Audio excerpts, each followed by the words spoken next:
नमस्कार साथियों, स्वागत है आपका संदेश एकेडमी पर।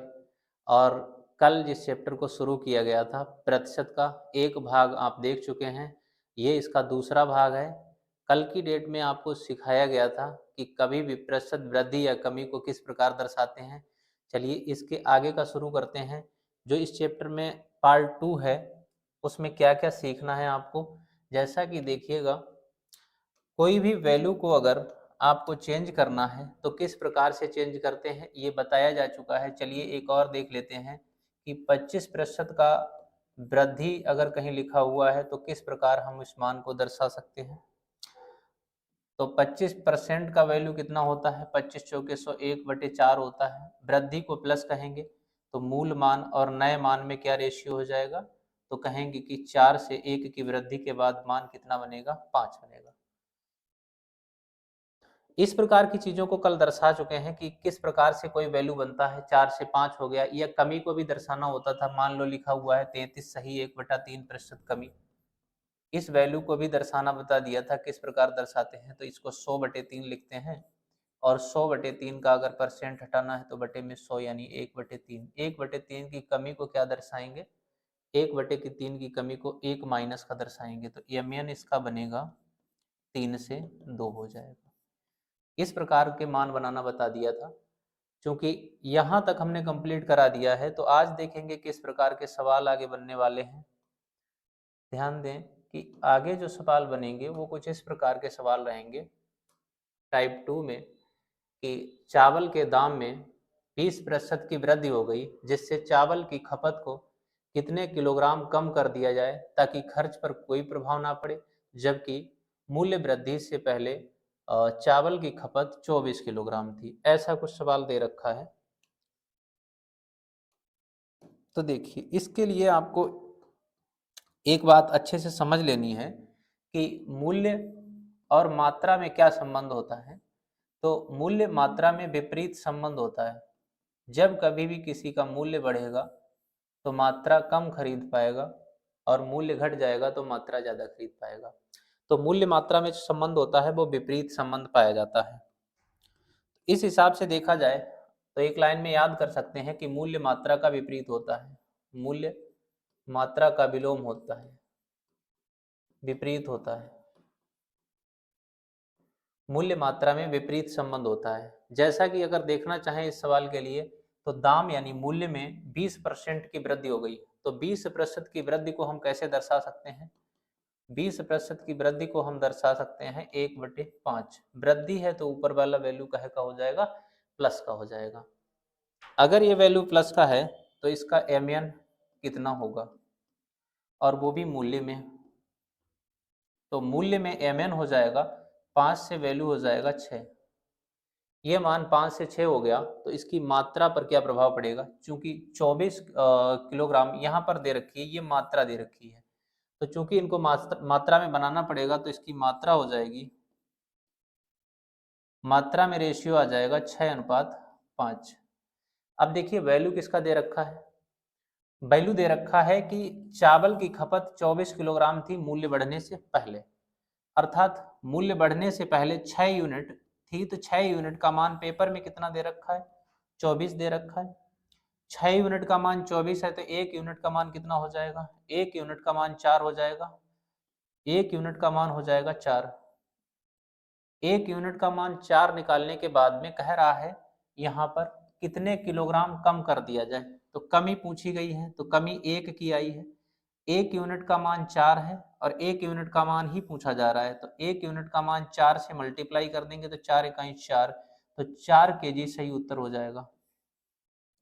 इस सवाल का सही उत्तर जो है 4 केजी हो जाएगा। इसी प्रकार से एक सवाल और देखते हैं जिसमें कि इस प्रकार से कुछ दे रखा है कि पेट्रोल के दाम में 16 सही 2/3% की कमी हो गई है। तो पेट्रोल की खपत को कितने लीटर बढ़ा दिया जाए जिससे खर्च पर कोई प्रभाव ना पड़े, जबकि खपत से पहले 15 लीटर थी। खपत पहले कितनी थी, मूल्य वृद्धि से पहले 15 लीटर थी। अगर इसको दर्शाना है आपको 16 सही 2/3, तो 16 सही 2/3 का फ्रैक्शन वैल्यू होता है 50/3 लिख सकते हैं इसको, और इसको अगर बदलेंगे तो 50 के दूने 100 होते हैं, यानी 1/6 लिखेंगे, और चूंकि कमी है तो माइनस दर्शाएंगे। तो मूल्य में इसका क्या रेशियो बनेगा, मूल्य में 6 से 1 की कमी को दर्शाएंगे तो 6 से 5 हो जाएगा। तो मात्रा कितनी हो जाएगी, मात्रा को दर्शाएंगे तो मात्रा 5 से 6 हो जाएगी। अब प्रश्न क्या कह रहा है कि मात्रा कितनी दे रखी है मूल्य वृद्धि से पहले, 15। इसका अर्थ यह है कि 5 यूनिट का मान कितना है, 15। तो 1 यूनिट का मान कितना हो जाएगा, 5 से भाग दे देंगे तो 5 तीके 15 यानी 3 हो जाएगा। 5 यूनिट का मान 15 तो 1 यूनिट का मान 3 हो जाएगा। चूंकि यहाँ 5 से 6 हो रहा है, कह रहा है कितने लीटर बढ़ा दिया जाए, तो बढ़ोतरी पूछ रहा है। तो बढ़ोतरी कितने की हुई है, 1 की बढ़ोतरी हुई है, 1 की बढ़ोतरी हुई है, 1 यूनिट का मान पूछा जा रहा है। चूंकि 1 यूनिट का मान तो पहले निकाल चुके हैं, 3 है, तो इस 1 यूनिट का मान यहाँ रख देंगे तो 1 यूनिट का मान 3, 3 1 3। इस सवाल का सही उत्तर कितना हो जाएगा, 3 हो जाएगा। इस सवाल का सही उत्तर जो है 3 हो जाएगा। कुछ इस प्रकार से मूल्य और मात्रा पर आधारित सवाल किए जाते हैं, जिसमें इस तरीके से मान निकाले जाते हैं। चलिए देखते हैं आगे। आगे देखिए, चावल के दाम में 25% की वृद्धि हो गई, इसके बावजूद एक व्यक्ति ने चावल की खपत को 10% बढ़ा दिया, बताइए कुल खर्च पर कितने प्रतिशत का प्रभाव पड़ेगा, यानी कितने प्रतिशत का परिवर्तन होगा। तो ध्यान दें इस बात को कि यहाँ पर एक नहीं 2 वैल्यू बढ़ रही हैं। देखिए, मूल्य और मात्रा दोनों बढ़ रही हैं। इधर देख लीजिए क्या बताया था कि मूल्य और मात्रा का गुणनफल किसके बराबर होता है, खर्च के बराबर होता है। मूल्य और मात्रा का गुणनफल खर्च के बराबर होता है। तो मूल्य भी बढ़ रहा है और मात्रा भी बढ़ रही है, तो खर्च कितने प्रतिशत बढ़ेगा ये पूछा गया है। खर्च कितने प्रतिशत बढ़ जाएगा, तो 25% की वृद्धि को हम किस प्रकार दर्शा सकते हैं। तो 25% का मान होता है, 25% का फ्रैक्शन वैल्यू होता है 1/4। चूंकि वृद्धि है तो प्लस लगाएंगे। इसी प्रकार से 10% की बढ़ोतरी को लिख सकते हैं 1/10। चूंकि वृद्धि है तो प्लस लगाएंगे। इस प्रकार से इसका mn कितना बनेगा, यानी मूल मान और नए मान में क्या अनुपात आएगा। तो मूल मान और नए मान का जो अनुपात बनेगा वो 4 से 5 बनेगा, और यहाँ बनेगा 10 से 11 बनेगा। एक 4 से 5 बनेगा और एक 10 से, क्योंकि 25 चौके 100 होता है, तो 4 से 5 हो गया, और एक जो बनेगा वो 10% की बढ़ोतरी का 10 से 11, तो 10 चौके 40 होगा और 11 पंजे के 55 होंगे। तो कितना बढ़ गया, तो आप कहेंगे 15 बढ़ गया। कितना बढ़ गया, 40 में 50 हुआ है तो 15 बढ़ा है, 15 बढ़ा है किस पर, 40 पर, तो गुणा 100 हो जाएगा। तो कहेंगे कि 0 से 0 कट जाएगा, 2 के दूने 4, 2 पंजे 10, 15 पने 75, 75/2। 75/2 को हम क्या लिख सकते हैं, 37.5 लिख सकते हैं, यानी 37.5 लिख सकते हैं। तो इतना प्रतिशत जो है इसका सही उत्तर आ जाएगा। तो 37.5%, चूंकि ये प्लस का वैल्यू आया है इसीलिए ये क्या होगी, वृद्धि होगी। इसीलिए क्या होगी, वृद्धि होगी। तो इस सवाल को भी वैसे ही कर सकते हैं जैसे यमन से किया जाता था। पहले सवाल इसी प्रकार का करते थे, अब भी इसी प्रकार से करना है। बस यहाँ पर mn बनाने में 2 वैल्यू का यूज हो रहा है, पहले 1 वैल्यू का यूज होता था। इसके लिए एक सामान्य फार्मूला भी यूज होता है, जो कभी कभार किस प्रकार से यूज करते हैं देख लीजिएगा, ध्यान दें। एक फार्मूला है जिसको यूज कर लिया जाता है कि परसेंट में वृद्धि या कमी दर्शाना है, वृद्धि या कमी। तो किस प्रकार से होता है ये formula, x plus Y plus X Y upon 100। अगर इसमें मान रखेंगे तो किस प्रकार रखे जाते हैं, कभी भी अगर वृद्धि है तो x का मान प्लस का रहेगा, कमी है तो x का वैल्यू माइनस का रहेगा, y का वैल्यू भी वृद्धि है तो प्लस का रहेगा, कमी है तो माइनस। अगर ये दोनों वैल्यू प्लस के हैं तो बीच में प्लस आएगा, अगर ये दोनों वैल्यू माइनस के हैं तब भी बीच में प्लस आएगा, और इनमें से कोई एक वैल्यू माइनस का है तो बीच में माइनस आएगा। अगर दोनों में से कोई एक मान माइनस का है तो बीच में माइनस आना है। चूंकि यहाँ दोनों में वृद्धि हो रही है तो 25 और 10 दोनों की वृद्धि हो रही है, तो एक 25 मान है, दूसरा मान 10 है, दोनों मान प्लस के हैं तो बीच में भी क्या आएगा, प्लस आएगा। तो 10 गुणा यहाँ पर कितना हो जाएगा, 25 हो जाएगा, और बटे में 100 हो जाएगा। तो 0 से 0 चला जाएगा, 0 हटाएंगे दशमलव लगाएंगे तो 2.5 यहाँ से हो जाएगा, यानी 2.5। तो 25 और 10 35, 35 प्लस 2.5, तो कहेंगे कि इसका उत्तर आएगा 37.5। तो इस तरीके का फार्मूला भी यूज कर सकते हैं। हर किसी की एक अपनी अलग पहचान है, इस फार्मूले से भी कभी कभी सवाल जो है बड़ा आसानी से हो जाते हैं। तो दोनों तरीके याद रखेंगे बेहतर तरीके से। चलिए आगे देखते हैं कि चीनी के मूल्य में 10% की कमी हो गई, जिससे एक व्यक्ति ने चीनी की खपत को 10% बढ़ा दिया, तो कुल खर्च में कितने प्रतिशत का परिवर्तन होगा।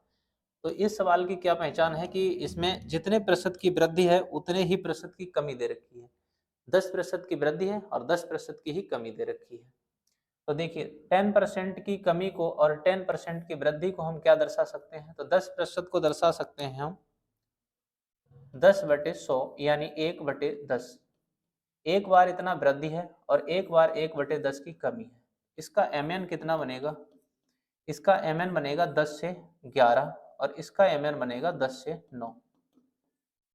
तो कह सकते हैं कि ये 10.100 हो जाएगा और ये 11×99 हो जाएगा।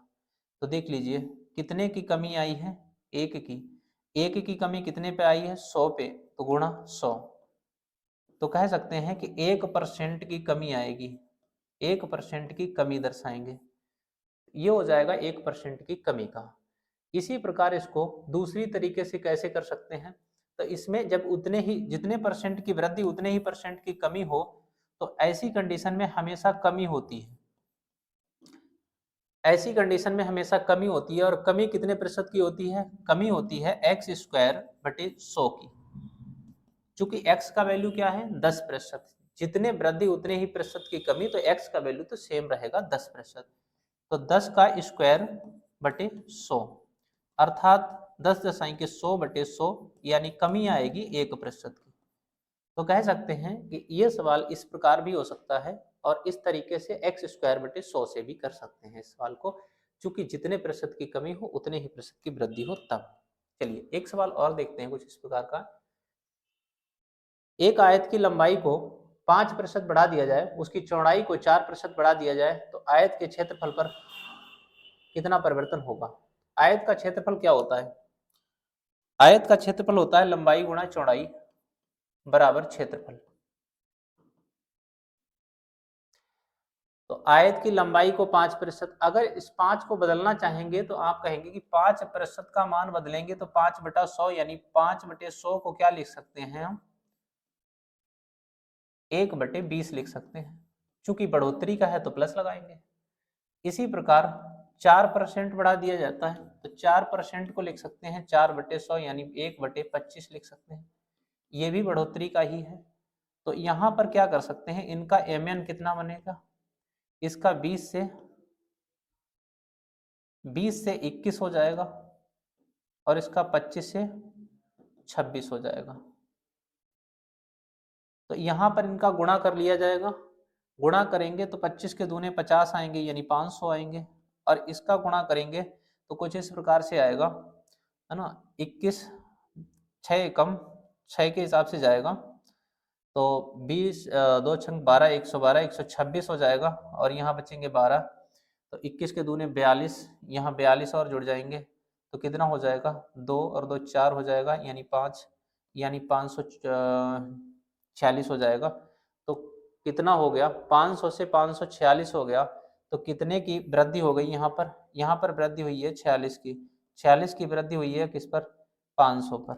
46 की वृद्धि 500 पर हुई है तो गुणा कितना करेंगे, 100 करेंगे, 100 से 100 कट जाएगा, 5 9 में 45, 45 में 1 जाएगा तो 1 बचेगा, तो कितना बचेगा 10, 5 के दूने 10, यानी सही उत्तर कितना हो जाएगा 9.2।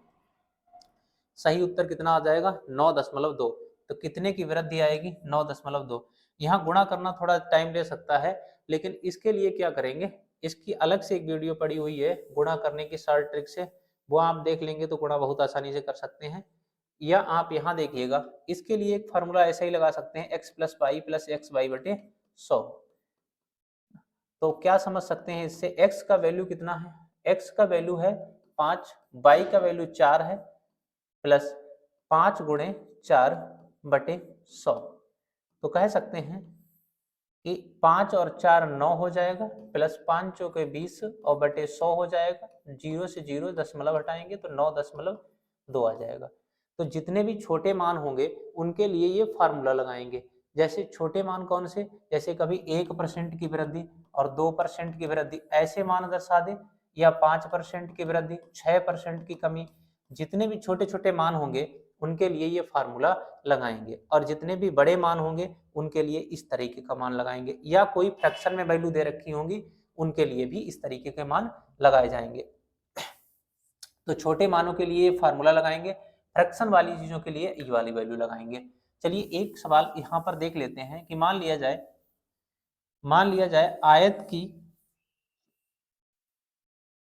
आयत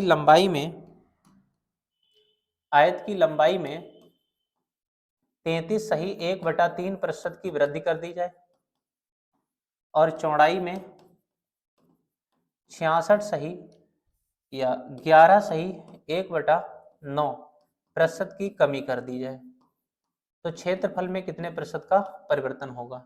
तो इस सवाल को आप करना है तो इसको x + y से करना थोड़ा कठिन रहेगा, इसीलिए इसको किस मेथड से करते हैं, तो EMN वाले से करते हैं। तो EMN कितना बन जाएगा इसका, 33 सही 1/3% का वैल्यू कितना होता है, 33 × 3 = 99 यानी 1/3 होता है।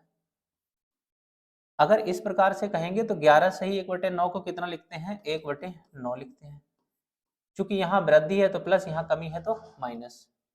तो 3 से वैल्यू कितना हो जाएगा, 3 से वैल्यू हो जाएगा 4, और 9 से वैल्यू कितना हो जाएगा, 9 से वैल्यू हो जाएगा 8, 9 से वैल्यू हो जाएगा 8।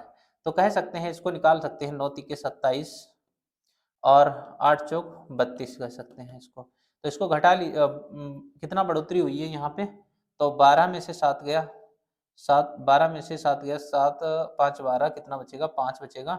और यहाँ 5 की बढ़ोतरी हुई है, कितने पे हुई है, 27 पे हुई है, 2 × 100, इसको काट लेंगे। तो हम कह सकते हैं कि इस तरीके से भी वैल्यू फ्रैक्शन में होगी तो आराम से कर सकते हैं। लेकिन कौन सा मेथड लगाएंगे फिर, EMN वाला। जब फ्रैक्शन में मान हो और बड़े मान हो तो ये मान लगाएंगे कि EMN से निकालेंगे, और जब छोटे बहुत ज़्यादा छोटे मान होंगे तो उसको x + y से निकालेंगे।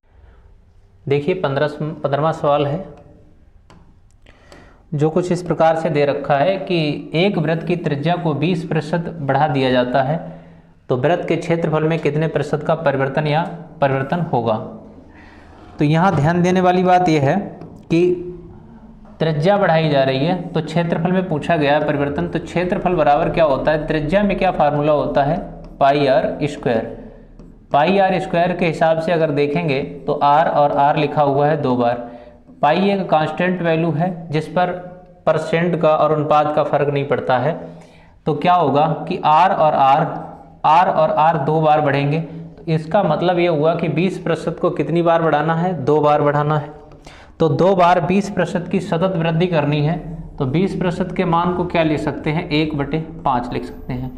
बढ़ोतरी करना है, 20% की बढ़ोतरी को क्या लिख सकते हैं, 1/5 में। इसका MN कितना हो जाएगा, MN 5 से 6 हो जाएगा, और 5 से 6, चूँकि r 2 बार आया है इसीलिए ये 2 बार लिखा गया है। तो 5 × 5 = 25 और 6 × 6 = 36 हो जाएंगे। बढ़ोतरी 11 की आएगी, 11 की बढ़ोतरी कितने पे आई है, 25 पे, और गुणा 100, 25 चौके 100 यानी 11 चौके 44% सही उत्तर हो जाएगा। अर्थात बढ़ोतरी कितने की आएगी, 44% की। चलिए अगला सवाल देखते हैं।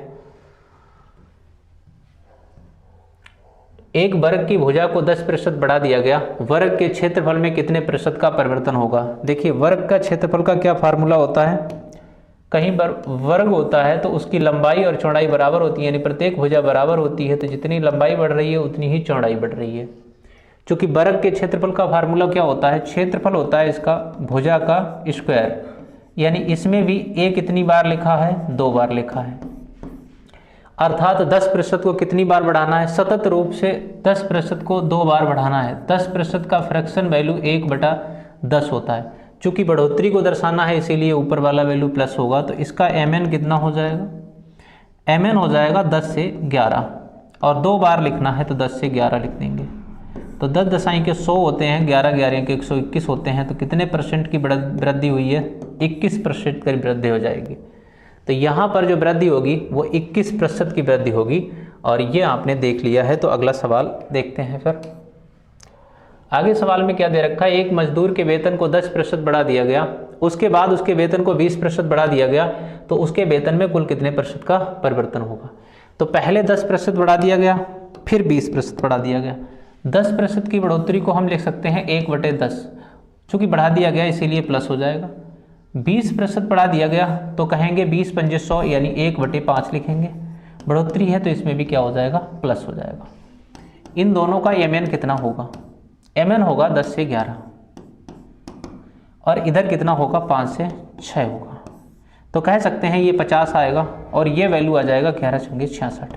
तो कह सकते हैं 50 में जो वृद्धि हुई है वो 16 की हुई है। 16 की वृद्धि है 50 पर है तो गुणा 100। 50 के दूने 100 होते हैं, 16 के दूने 32%।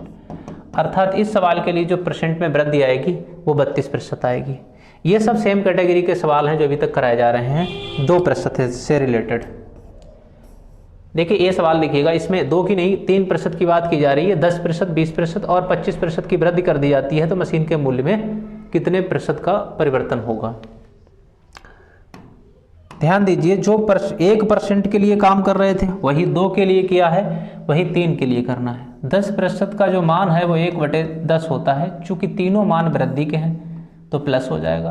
20 का मान 1/5 है तो वृद्धि के प्लस का हो जाएगा। 25 चौके 100 1/4 है लेकिन वृद्धि का हो जाएगा।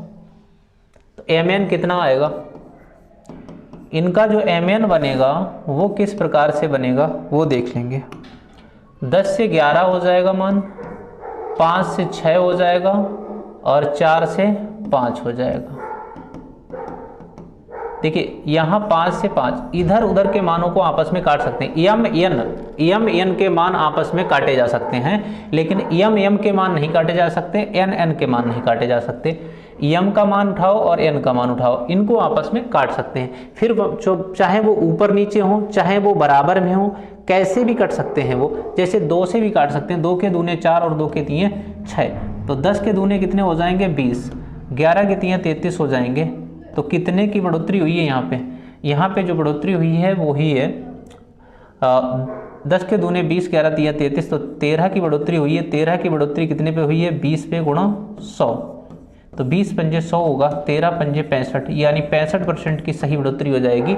अगर ये तीनों मान सतत बढ़ाए जाएं तो 65% की बढ़ोतरी आएगी। कितने परसेंट की, 65% की बढ़ोतरी आएगी।